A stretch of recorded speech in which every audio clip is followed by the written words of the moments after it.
तत्त्वमेवापि नोऽहं त्वं वेत्तब्रह्मणो रूपं यदद्यत्वं यदद्य देवेषु असर्वमीमांस्यमेव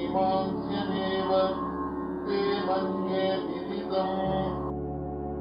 মন্ত্রটির সহজ অর্থ হচ্ছে, শ্রী গুরুদেব শিষ্যকে বললেন, তুমি যদি মনে করো যে আমি ব্রহ্মকে উত্তম রূপে জেনেছি, তাহলে তুমি নিশ্চয়ই ব্রহ্মের স্বরূপ অতি অল্পমাত্রই জেনেছ।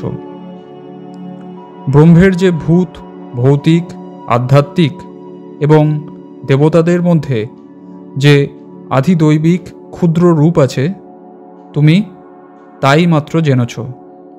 সুতরাং এখনও ব্রহ্ম তোমার কাছে বিচার্য বিষয়।